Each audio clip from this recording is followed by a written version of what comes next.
dan selalu untukmu.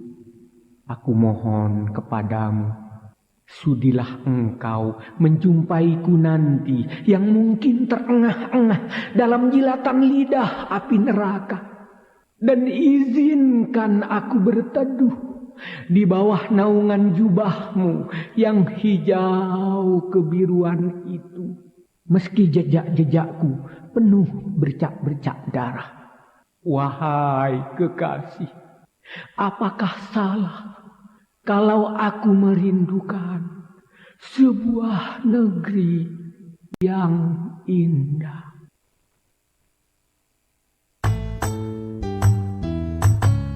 Saluran informasi warga Pati. Disiarkan dari Geraha Adi Suara, Jalan Raya Pati Kudus, kilometer 3. Inilah 101 FM. Radio Pas Kota Pati.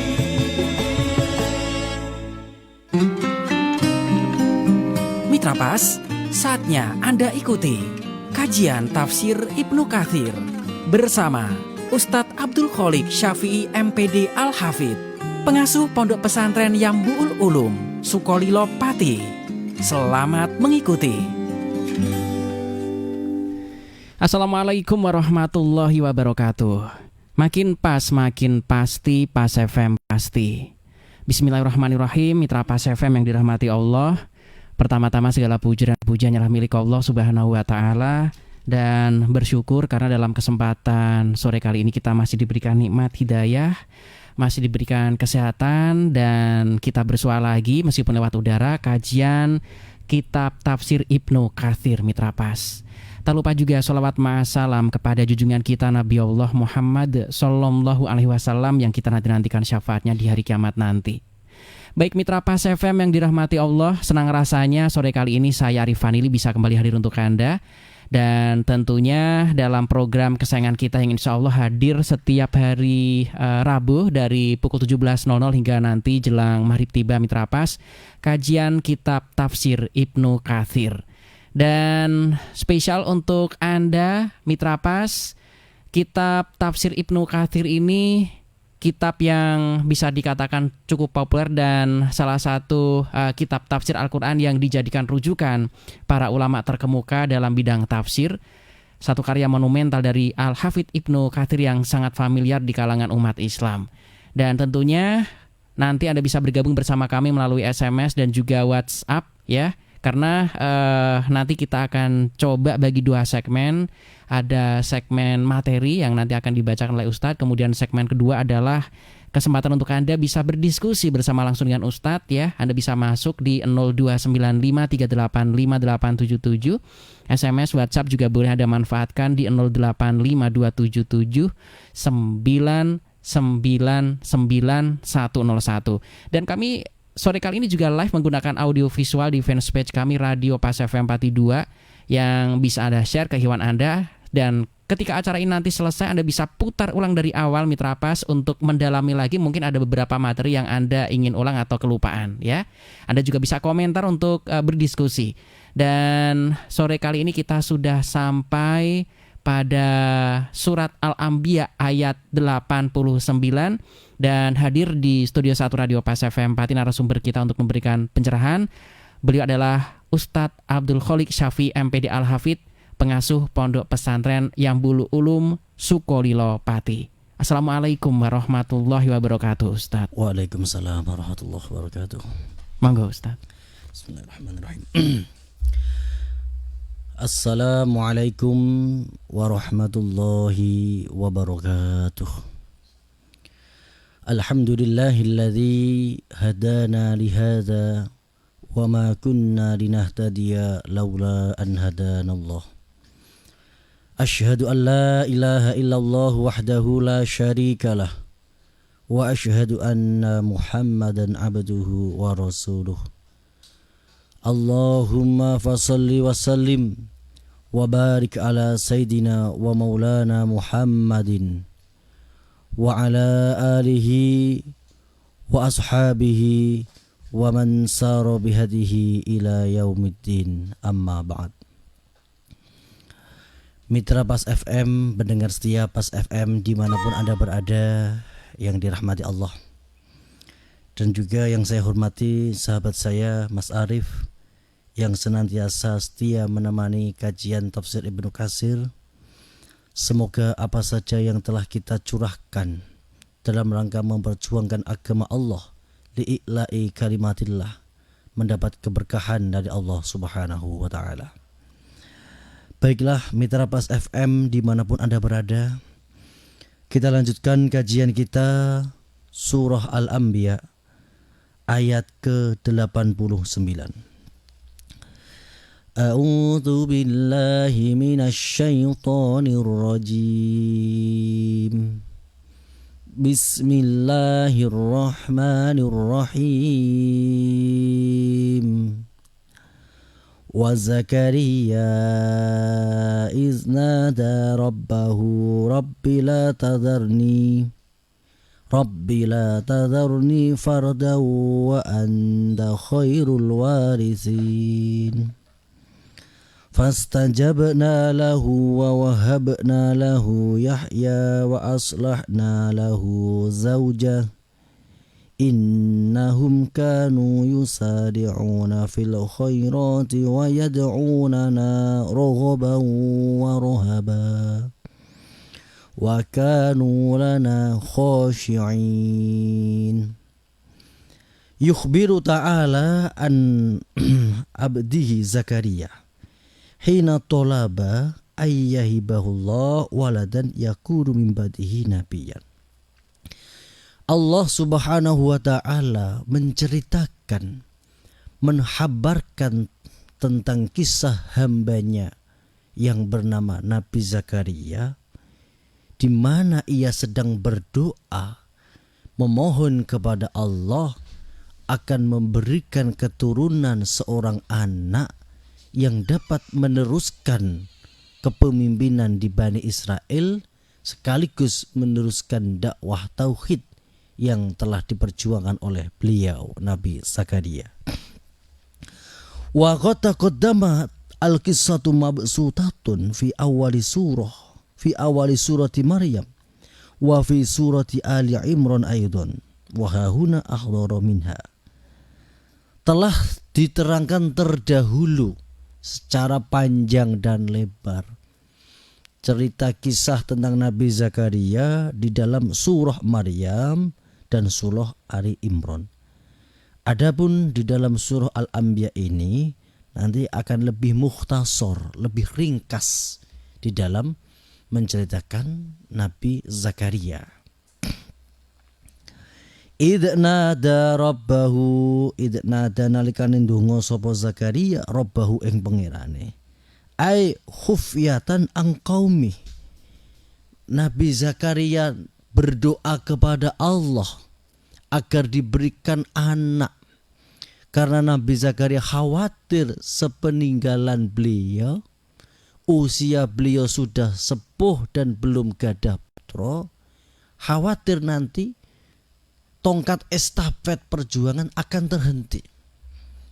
Karena kita tahu banyak nabi-nabi yang diturunkan Allah kepada Bani Israel, dan banyak pula di antara Bani Israel ini yang berusaha untuk melawan dakwah itu. Maka Nabi Zakaria khawatir masih ada nabi saja Bani Israel tidak mau taslim kepada agama tauhid dan selalu mengikuti hawa nafsu. Apalagi nanti jika terhenti tidak ada nabi. Rabbi la tadarni farda. Duh Allah, jangan kau tinggalkan aku dalam keadaan sendirian. Ai la walada li wala warasa yaqum ba'di finnas. Ya Allah, jangan tinggalkan aku sendirian tanpa anak, tanpa ahli waris yang dapat berjuang di tengah-tengah umatku. Wa anta khairul warisin. Du'aan wa sana'an munasibun lil mas'alati. Jadi lafal wa anta khairul warisin ini adalah doa yang menggunakan sana. Sana itu pengalem-alem. Jadi disarankan, disunahkan ketika kita berdoa memohon kepada Allah itu ditambahkan lafal puji-pujian. Ya Rahman, Ya Rahim, Ya Allah kabulkanlah. Ya Ghaffar, wahai Allah yang maha pengampun, Ighfirli, ampunilah saya, dan seterusnya. Jadi di dalam doa itu ada beberapa cara, ada beberapa komponen-komponen yang harus dimasukkan di dalam doa. Pertama yaitu dengan bacaan sholawat. Karena doa yang tidak dibacakan sholawat masih tergantung antara langit dan bumi. Ketika dibacakan sholawat maka doa akan masuk ke langit. Yang kedua, jangan pernah lupa doa memohon ampunan. Kemudian yang ketiga, berdoalah dengan setulus hati. Berdoalah dengan rilih. Akui semua kesalahan kepada Allah. Terus yang keempat adalah jangan lupa berikan pujian-pujian kepada Allah, sebagaimana doa Nabi Zakaria ketika telah usai berdoa Rabbi la tadarni farda, maka Nabi Zakaria memberikan pujian kepada Allah dengan kalimat wa anta khairul warisin. Ya Allah, engkau adalah sebaik-baiknya zat yang memberikan ahli waris. Fastajabna lahu wa wahabna lahu Yahya wa aslahna lahu zaujah. Allah Subhanahu wa taala mengijabah doanya Nabi Zakaria. Kemudian Allah Subhanahu wa taala wa aslahna lahu zaujah. Diriwayatkan dari Ibnu Abbas dan Imam Mujahid, kanat akiron la talidu, bahwa istri dari Nabi Zakaria itu mandul, tidak bisa mempunyai anak. Allah mengijabah doanya, menyembuhkan penyakitnya.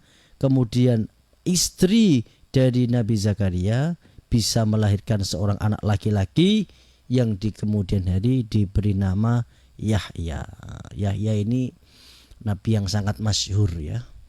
Di dalam kitab perjanjian baru, orang-orang Nasrani mengatakan sebagai Yohanes sang pembaptis begitu. Jadi Nabi Yahya ini dia sering berada di pinggir sungai dan kemudian memberikan nasihat-nasihat kepada para umat-umat yang dari golongan orang-orang pendosa, kemudian dituntuni untuk meminta ampunan kepada Allah dan dituntuni untuk mandi di sungai. Kalau sekarang ada istilah mandi taubat. Fawaladat. Nah, kemudian istri dari Nabi Zakaria bisa melahirkan. Innahum kanu yusari'una fil khairat, ay fi amalil kurbati wa fi'li ta'at. Jadi Nabi Zakaria dan keluarganya ini adalah yusari'una fil khairat, cepat semangat di dalam kebaikan. Maka disarankan ya, sebagaimana dicantumkan di dalam kitab Fathul Mu'in, ketika kita mendengar kumandang adzan itu disunahkan untuk mendatanginya dengan setengah berlari ya. Karena ada sari, ada unsur cepat-cepat di dalam yusari'una fil khairat. Maka jangan sampai ketika sudah terdengar azan kita masih santai-santai, masih dengan gadget kita, masih dengan rokok kita. Ini tidak baik. Yang baik itu ketika terdengar azan kita datanginya dengan sari, dengan setengah berlari, berjalan sambil lari. Karena ini sebagai implementasi yusari'una fil khairat. Jadi Allah itu menyukai hamba-hambanya yang cepat ya, yang satset cara bahasa sekarang, yang sari, yang bersemangat di dalam mendatangi kebaikan. Nah, ini juga dilakukan oleh keluarga Nabi Zakaria. Para keluarga Nabi Zakaria ini yusari'una, ia semangat tergina cepat di dalam beramal kebaikan. Wa yad'unana raghaban wa rahaba. Berdoa kepada Allah, mereka berdoa kepada Allah dengan raghaba wa rahaba. Raghaban itu artinya berharap dengan rahmat Allah. Rohaban artinya takut dengan siksa Allah. Ya, dua hal ini harus seimbang. Jadi roghab dan rohab. Nah, roghab artinya kita berharap kepada Allah, berharap atas rahmat Allah. Rohab itu takut dengan siksa Allah. Ketika seseorang ini terlalu dominan kepada roghab, roja, dalam kalimat lain disebut sebagai roja, terlalu dia itu dominan kepada pengharapan kepada rahmat Allah, maka akan berdampak menjadi orang yang fasik, menjadi orang yang sembrono. Dia akan mempunyai pemikiran, wah tidak apa-apa, saya bermaksiat sebanyak mungkin tidak apa-apa, rahmat Allah masih banyak.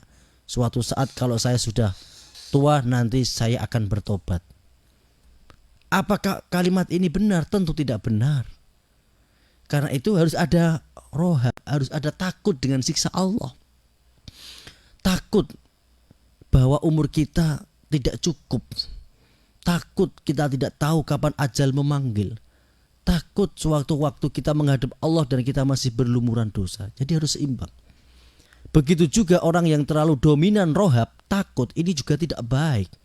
Karena orang ini akan berputus asa dari rahmat Allah, akan depresi. Dan ini tidak disarankan di dalam Islam. Karena wala tai'asu min rahmatillah, jangan berputus asa dari rahmat Allah. Maka harus seimbang, harus tawazun antara rohab dan rohab. Rohab adalah harapan akan rahmat Allah. Kita yakin seberapa besar dosa kita, masih besar rahmat Allah, masih besar sifat pengampunan Allah. Tapi juga harus diimbangi dengan rohab, bahwa kita tidak pernah tahu kapan ajal memanggil, kapankah kita sudah siap untuk menghadap Allah dan takut dengan siksa Allah. Ini harus seimbang. Rohab wa rohab. Khashi'in, rohobau wa rohaba khashi'in, ay mutawadi'in. Jadi khashi'in ini ditafsirkan sebagai mutawadi'in, artinya merendah. Berdoa kepada Allah dengan harapan atas rahmat Allah dan takut dengan siksa Allah, juga dilengkapi dengan khashi'in, yaitu merendahkan kepada Allah, takut dengan siksa Allah. Ini adalah etika dalam berdoa yang dicontohkan oleh Nabiullah Zakaria alaihissalam. Nah, ini ay mutadallilin lillahi azza wa jalla. Maksudnya merendahkan serendah-rendahnya di hadapan Allah Subhanahu wa taala. Ternyata Nabi Zakaria dan Nabi Yahya ini diutus kepada Bani Israel, ya. Dan kemudian di akhirnya nanti beliau ini dibunuh oleh raja Bani Israel. Karena raja Bani Israel ini ingin menikahi dengan anak tirinya. Pada waktu itu syariat Bani Israel pada waktu itu tidak memperbolehkan. Tetapi karena hasutan orang-orang di sekitar raja tersebut, dan akhirnya raja di Bani Israel itu membunuh Nabi Zakaria. Wallati ahsanat farajaha fanafahna fiha min ruhina waja'alnaha wabnaha ayatan lil alamin. Al-Anbiya 91. Hakadha yadhkuru ta'ala qissata Maryam wa ibnaha Isa alaihi salam makrunatun bi qisatin Zakaria wa ibnahu Yahya alaihi salam. Allah Subhanahu wa taala di dalam Al-Qur'an sering muqarranah, bebarengan, setelah menceritakan Nabi Zakaria dan Yahya, kemudian menceritakan tentang kisah Maryam. Alasan pertama karena mereka ini sebenarnya kerabat, ya.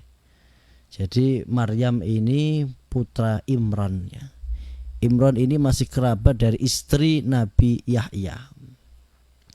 Jadi nabi-nabi, dan di kemudian hari Maryam ini diasuh oleh Nabi Yahya. Dan Nabi Imran, Maryam ini mempunyai putra seorang nabi, yaitu Nabi Isa alaihissalam. Oh, Nabi Zakaria yang mengasuh Maryam itu Nabi Zakaria, berarti bapaknya. Kita lanjutkan. Wallati ahsanat farjaha summa yatbi'uha bi qissati Maryam li'anna tilka marbutotun bihadi fa inna ijadu waladi min syaikhin kabir qad ta'ana fis sinni wa min imra'atin ajuzin akir lam takun talidu fi hali syababiha summa yadhkuru qissata Maryam wa hiya ajab fa inna ijadu waladin min unsa bila dzakarin hakadha. Jadi alasan Al-Hafidz Ibnu Hajar memberikan penjelasan kenapa setelah Allah Subhanahu wa taala menuturkan kisah tentang Nabi Zakaria kemudian Nabi Yahya dan setelah itu nanti menerangkan tentang kisah Maryam adalah tentang kemukjizatan Allah. Pertama, Allah Subhanahu wa taala mampu dan kuasa memberikan putra kepada Nabi Zakaria dengan kondisi istrinya yang sudah tua dan mandul. Kemudian Allah memberikan putra bernama Yahya. Ini sudah dianggap sebagai kejadian yang ajaib dan masih ajaib lagi. Kemudian nanti ya seorang wanita yang bernama Maryam tanpa kehadiran seorang laki-laki ia mampu mengandung dan menghadirkan seorang putra yang di kemudian hari menjadi seorang nabi yang terkenal, yaitu Nabi Isa alaihissalam. Nah, ini hikmah kenapa setelah penyebutan kisah Nabi Zakaria Yahya kemudian diikuti dengan kisahnya Maryam dan putranya. Wallati ahsanat farjaha, yakni Maryam alaihissalam. Yang dimaksud sebagai perempuan yang menjaga farjinya adalah Maryam, atau sering disebut sebagai perawan suci. Kama qala fi surati Tahrim wa Maryam ibnata Imran allati ahsanat farjaha fanafahna fihi min ruhina. Di dalam surah At-Tahrim lebih jelas lagi ya, diterangkan bahwa Maryam bin Imran ya, yang dijaga kesuciannya oleh Allah, kemudian Allah meniupkan ruh kepadanya dan melahirkan seorang putra yang bernama Isa. Ini adalah satu ayat diperjelas dengan ayat yang lain. Ini salah satu metode menafsirkan Al-Quran, yaitu menafsirkan ayat dengan ayat yang lain. Metode yang kedua, menafsirkan ayat dengan sunnah. Wa qauluhu wa ja'alnaha wa ba'naha ayatan lil alamin. Apa maksud dari ayat ini? Ai dilalatun ala anallaha ala kulli syai'in qadir. Wa ja'alnaha wa ba'naha ayatan lil alamin. Allah ingin memberikan dilalah, memberikan sebuah dalil, petunjuk bahwa Allah itu ala kulli syai'in qadir, mampu melakukan segala sesuatu. Dengan adanya Maryam, seorang perawan suci yang belum tersentuh sama sekali oleh laki-laki, kemudian melahirkan seorang putra, ini adalah tanda dari kekuasaan Allah Subhanahu wa ta'ala. Wa annahu yahluku ma yasha', sesungguhnya Allah menciptakan segala apapun yang Ia kehendaki. Dalam surah Yasin diperkuat, wa innama amruhu idza arada syai'an ay yaqula lahu kun fayakun. Wa hadhihi ka qawlihi wa linaj'alahu ayatan linnas. Nah, ini sama. Ayat 1 diperkuat, diperjelas dengan ayat yang lain. Qala Ibnu Abi Hatim, hadatsana Abi, hadatsana Amr bin Ali, hadatsana Abu Asim ad-Duhaq bin Mukhalid an Syu'aib yakni Ibnu Bashir an Ikrimah an Ibnu Abbas fi qawlihi lil alamin qala al alamin al jinnu wal insu. Jadi keberadaan Nabi Isa yang dilahirkan oleh Maryam yang notabene adalah perawan suci, ini adalah sebagai pelajaran bagi alamin. Alamin ini berarti mencakup bangsa jin dan bangsa manusia, karena memang bangsa jin ini termasuk dibebani tasyrik ya, untuk melakukan syariat. Nah, jadi sebagaimana bangsa manusia. Dalam ayat lain, wa ma khalaqtul jinnah wal insa illa liya'budun. Jadi tujuan penciptaan bangsa jin dan bangsa manusia tidak lain dan tak bukan adalah untuk menghambakan atau beribadah kepada Allah Subhanahu wa taala. Kita lanjut Al-Anbiya 92. Inna hadhihi ummatukum ummatan wahidatan wa ana rabbukum fa'budun wa taqatta'u amrahum bainahum kullun ilaina raji'un faman ya'mal minas salihati wa huwa mu'minun fala kufrana lisa'ih wa inna lahu katibun. 92 sampai 94. Qala Ibnu Abbas wa Mujahid wa Sa'id bin Jubair wa Qatadah wa Abdurrahman bin Zaid bin Salam fi qawlihi inna hadhihi ummatukum ummatan wahidah. Menurut pendapat Ibnu Abbas dan Imam Mujahid, ya, makna, maksud atau tafsir dari inna hadhihi ummatukum ummatan wahidah adalah dinukum dinun wahid. Agama para nabi ini adalah agama satu, yaitu agama tauhid.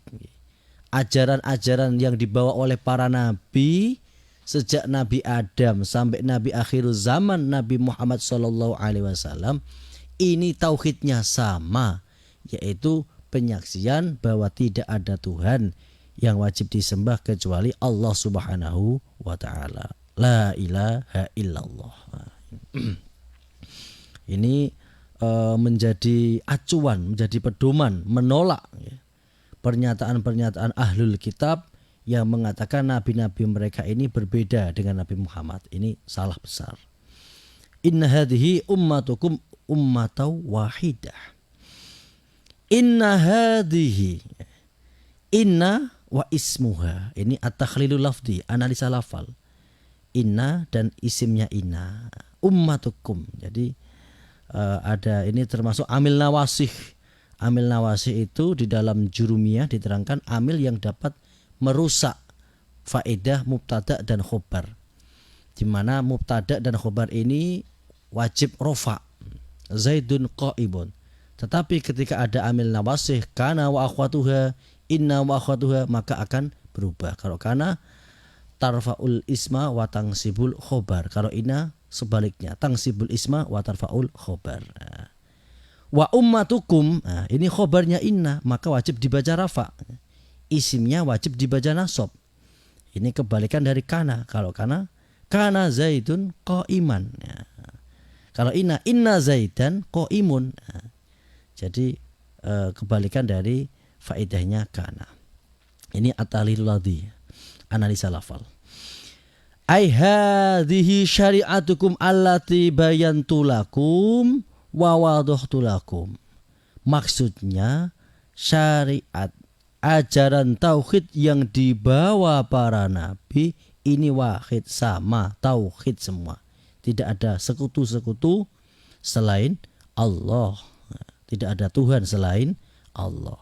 Ummatan wahidah. Nusiba alal hal. Ini juga at-tahlilul lafzi, analisa lafal. Jadi dua lafal ummatan dan wahidatan ini dibaca nasab karena kedudukannya sebagai hal. Ummatan hale rupa umat, wahidatan kang sawiji. Ya. Kalau diberi makna secara makna gandul, ala pesantren itu seperti itu.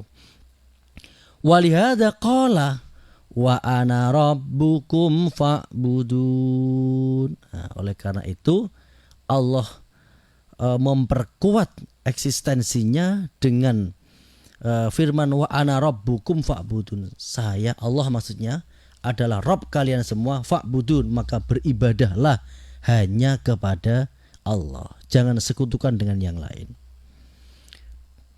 Dalam ayat yang lain, ini ditafsir, diperjelas dengan ayat yang lain, Ya ayyuhar rusulu kulu minat thayyibati wa'malu shaliha.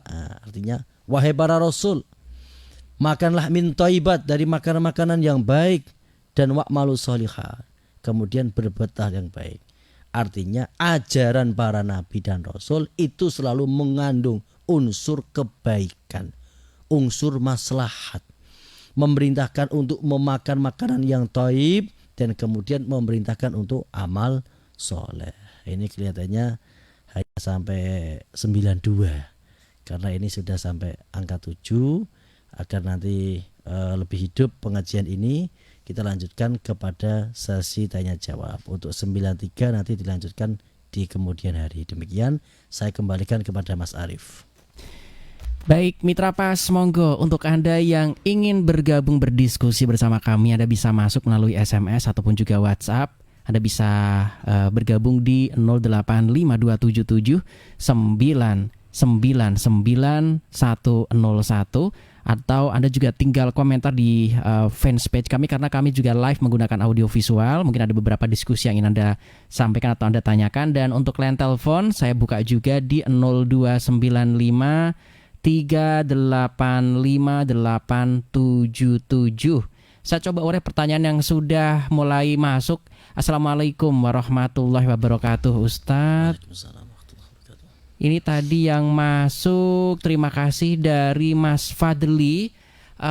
Begini Ustadz, kita ini kan orang-orang yang berpikiran bisa dikatakan modern, karena ilmu pengetahuan juga sudah modern. Dokter-dokter juga terkadang bisa membuat prediksi, kalau bisa dikatakan seperti itu. Seperti misalkan meyakini orang tidak lagi bisa mempunyai keturunan karena suatu hal, operasi kandungannya diangkat karena ada sabab musababnya, saat operasi mungkin karena sakit dan sebagainya. Nah, bagi orang yang meyakini sudah melakukan operasi ini tidak mungkin diangkat, apakah itu bisa dianggap syirik atau bagaimana? Karena tentunya bagi sebagian masyarakat atau ibu-ibu yang ingin punya anak, tentu hal ini sangat bisa dikatakan sangat menyakitkan. Lalu doanya bagaimana sehingga punya keturunan? Mohon pencerahannya Ustaz dari Pak Fadli ini. Oke, terima kasih. Jadi sebelum lebih kepada doa, agar untuk memahami makna ini semua antara ikhtiar dan tawakal, kita harus memahami konsep syariat, thariqat, dan hakikat. Syariat itu adalah cara. Sebagaimana kita sholat, syariatnya apa? Ya kita harus belajar fikih, syarat rukun harus kita penuhi. Kemudian thariqat itu adalah tujuan. Tujuan kita untuk belajar ilmu fikih tentu lillah, untuk Allah.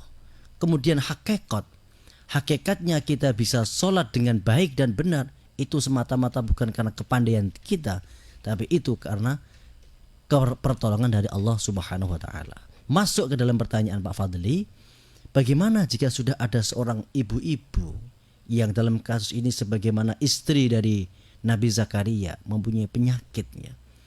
Apakah ia hanya berdoa atau dia berusaha, kemudian nanti saking usahanya, ketika usahanya gagal terus dia frustasi? Bagaimana solusinya? Ya kita pahami itu. Secara syariat, orang sakit wajib untuk berobat ke dokter ya, jangan berobat yang ke dukun atau yang ramai juga Ustadz ini, karena sudah diungkap oleh Marcel sang pesulap merah itu. Jadi kita berobat itu tentu harus menggunakan ilmu. Wa kullu ma bi ghairi ilmi ya'malu a'maluhu mardudatun la tuqbalu. Harus sesuai ilmu. Kita sakit ya ke dokter. Kemudian itu thariqat kita yaitu lillah, mencari ridha Allah. Terus kemudian hakikatnya, apabila nanti bisa sembuh, itu hakikatnya bukan karena yang lain, tapi karena Allah. Dan apabila di dalam proses ini ternyata gagal, ya maka kita tauhidkan kepada Allah. Semua milik Allah dan akan kembali kepada Allah. Begitu. Kemudian doa agar punya anak. Nah ini kita gunakan saja doa Nabi Zakaria yang sesuai maksur Al-Quran. Rabbi la tadarni farda wa anta khairul warisin. Bisa kita baca setiap habis sholat ya. Habis sholat kita baca 7 kali. Kalau perlu dalam air putih, lalu kita bacakan ini 7 kali, kita tiup, dan disuruh minum kepada ibu-ibu yang lama tidak mempunyai keturunan. Demikian, monggo Mas Arif dilanjut. Baik, masih juga kami tunggu Mitra Pas. Anda bisa komentar. Kami terus pantau di fanspage kami Radio Spasi Pas Spasi FM Spasi Pati Spasi 2. Silahkan apabila ingin ada diskusi. Untuk teleponnya bisa masuk juga di 0295385877. Sementara SMS WhatsApp boleh di 085277999901. Ada penelpon yang masuk, coba kami terima. Assalamualaikum Pas FM Pati. Waalaikumsalam. Ya, dengan siapa di mana Pak? Pak Heri dari Jaksa. Pak Heri dari Jaksa Laras nggih? Saya mau tanya ukuran tumakninah dalam sholat itu apa? Gimana Pak? Ukuran tumakninah dalam sholat. Ukuran tumakninah dalam sholat. Hanya itu saja Pak? Ya, ini ada tadi ibu siapa Maryam itu sampai meninggalnya punya suami apa enggak? Oh iya. Sudah itu Pak? Ya, ini saja ya. Nggih. Assalamualaikum. Waalaikumsalam warahmatullahi wabarakatuh. Ada 2 pertanyaan, monggo Ustaz. Ya, ukuran tumakninah di dalam sholat itu adalah sekodar sekira-kira kita membaca subhanallah. Ini minimal ya. Tapi janganlah nanti terlalu pelit ya.